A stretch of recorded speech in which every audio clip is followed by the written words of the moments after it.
Is it good? Okay, so today I'm gonna do a custom silver coin. I got that. Don't steal my designs because it's not wise to steal a design from a guy who uses molten metal for stuff. Place that in there. This is just flour. Got some better equipment since last time. It's been a long time since last time. This is new oil-based sand.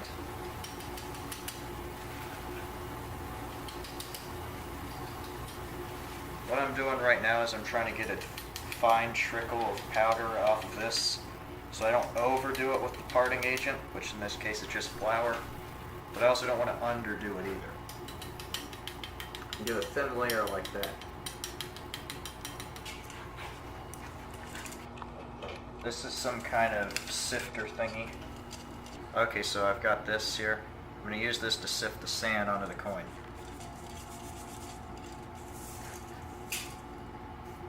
I'm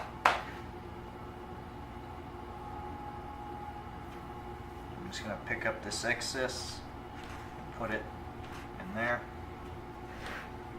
Now that I've got that all covered, and sprinkle a layer of sand on here. The sand's way finer than the old sand because it's not just play sand, this is actual factory grade sand or whatever you want to call it. Now, here's my advanced hammering device. Obviously, you gotta hit it fairly hard. You want to make sure you crush it in all those cracks on the coin so which one of those comes out.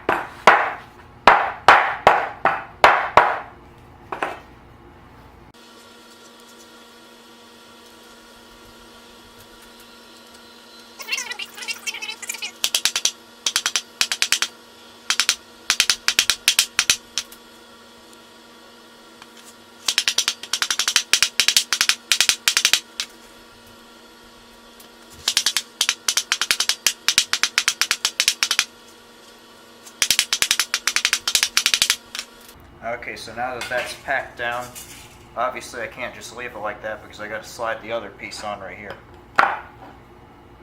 So I need to level this off. So that's why I got this.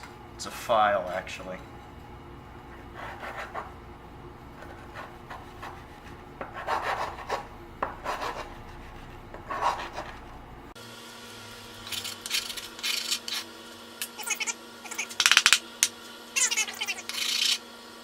Okay, that is that half of the mold.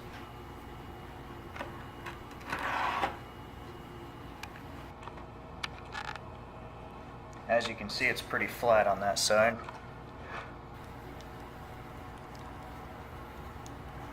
Just dust it off, basically.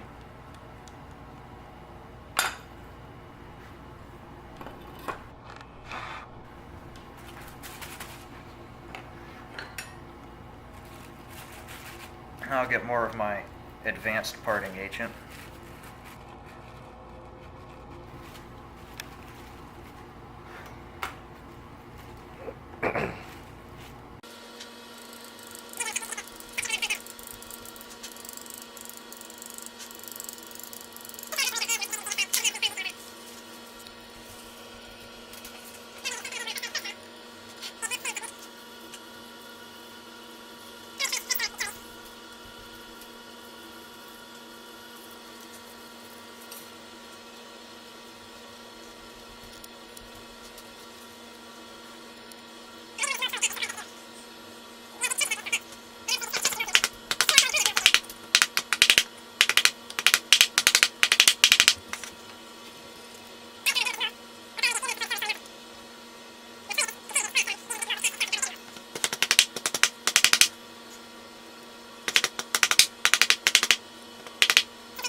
Now to see if everything went all right.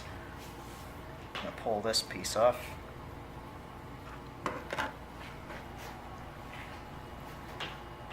looks good. I think a little nub of sand on one or two spots got stuck in the other side, but sometimes that happens.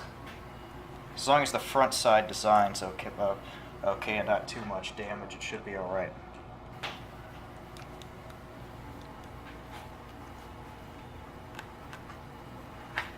Next part is, you don't want the silver to hit right on that cast iron right there, so you got to cover it up with some sand.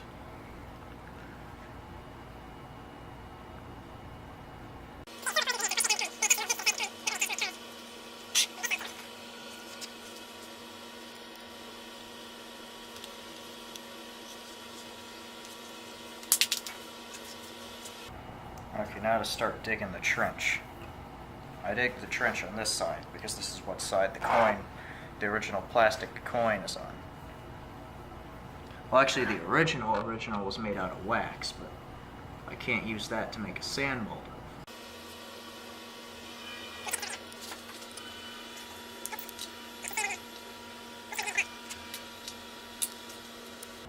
Here's the tweezers.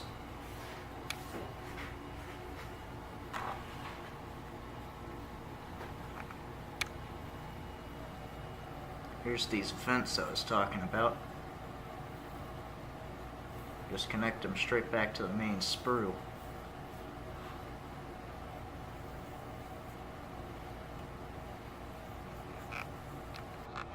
Take this over here. I'm going to carve a short trench in this one.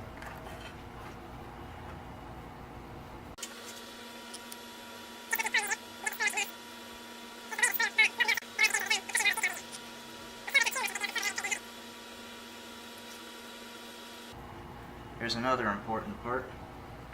To make sure there's no loose sand, take this, you pack the sides of the top part in just a little bit, just so there's no loose sand.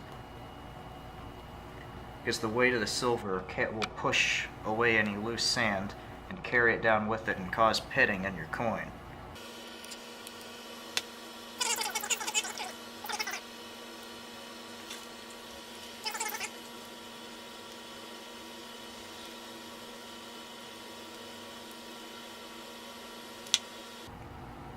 Now, here's another part that's important with the spruing system.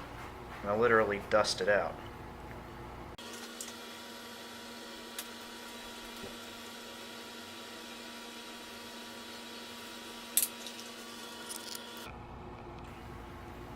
Now, obviously, I got to get that plastic coin out of there. I'm just going to leave a hollow cavity so that the silver can fill it in and make my coin. First I'm going to take this brass plate. I'm going to tap the coin with it. It loosens it up somehow. Obviously don't hit it too hard with the brass plate or whatever kind of thing you're using, because you might end up either breaking the design underneath or breaking the actual plastic piece.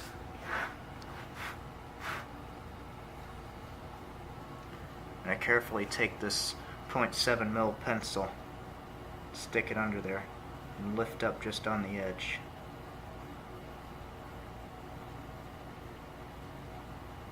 There we go. You can see some sand around the rim came with it, but oh well. I'm just not even gonna touch it, just gonna tip it upside down.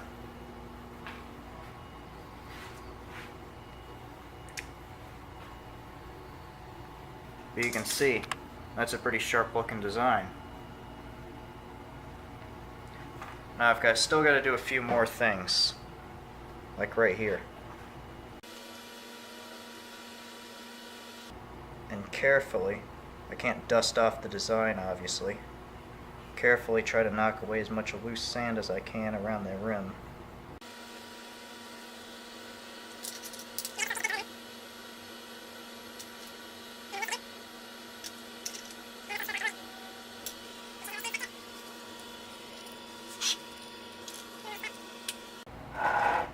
Okay, now to carefully lower this onto there.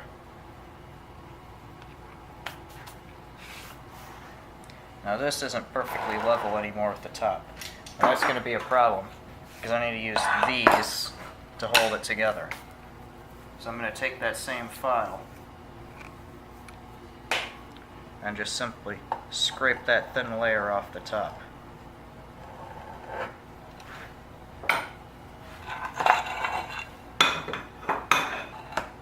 Take this, carefully set it on the back corner of the tile there, right up against the edge of the tiles. Set this one on here. Carefully slide it off, pick it up, carefully set it down, and hold it, because if I don't hold it, it's just going to try to pop right open. And take this C-clamp, put it on there. Don't let the body of the C-clamp bump into those tiles. It could push stuff around.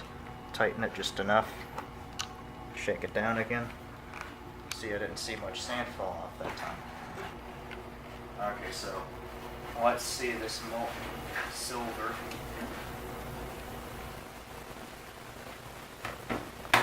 Yep, it's molten alright.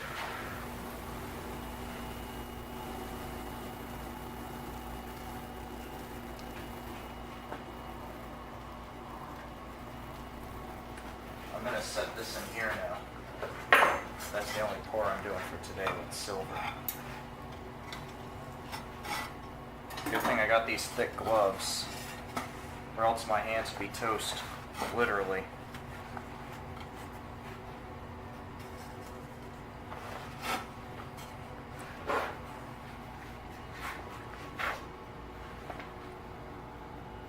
As you can see, it was pretty hot.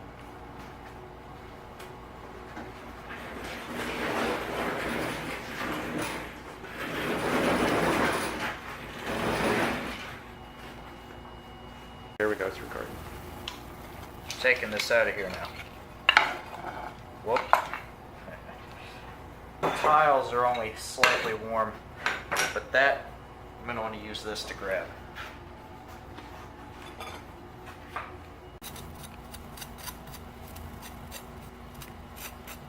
Underneath all that stuck sand is our coin.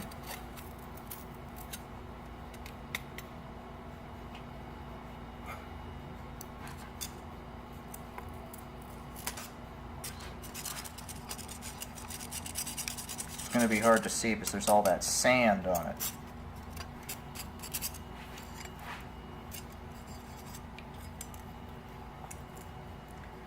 This is heavier than it looks because it is solid silver. Just going to take it over to the thing. I guess it was already mostly cooled off.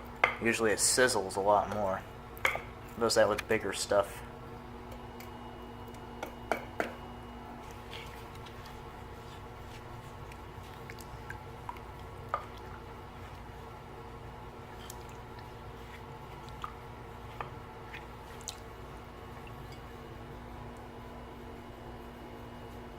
It's going to need to be brushed with something so that you can see the design better. Because right now it's got a layer of sand and oxide stuck to it still. But you can see it's all there, all those little details. Back's got sand stuck to it still. I usually scrub it with a toothbrush at this point. This is a completed silver coin. You see I've carefully filed down the rim, collected the dust. It's pretty shiny because it's silver. You can see almost all the little details came out perfect.